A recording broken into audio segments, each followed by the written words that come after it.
Sakal Gunarnavasha Vande Guru Sri Charanaravindan.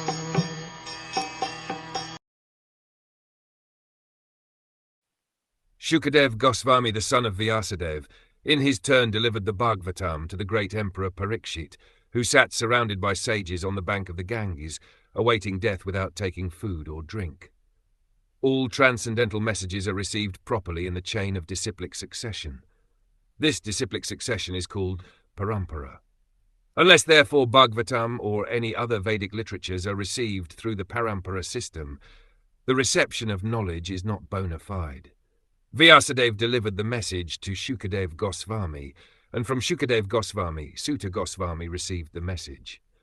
One should therefore receive the message of Bhagavatam from Suta Goswami, or from his representative, and not from any irrelevant interpreter. Emperor Parikṣit received the information of his death in time, and he at once left his kingdom and family and sat down on the bank of the Ganges to fast till death.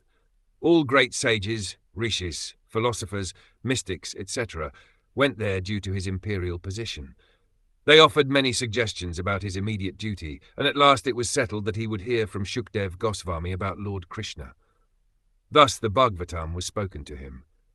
Sripad Shankaracharya, who preached Mayavad philosophy and stressed the impersonal feature of the Absolute, also recommended that one must take shelter at the lotus feet of Lord Sri Krishna, for there is no hope of gain from debating. Indirectly, Sripada Shankaracharya admitted that what he had preached in the flowery grammatical interpretations of the Vedanta Sutra cannot help one at the time of death. At the critical hour of death, one must recite the name of Govind.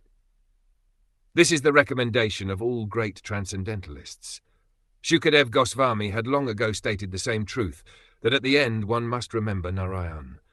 That is the essence of all spiritual activities. In pursuance of this eternal truth, Srimad Bhagwatam was heard by Emperor Parikṣit, and it was recited by the able Śukhdeva Goswami. And both the speaker and the receiver of the messages of Bhagvatam were duly delivered by the same medium.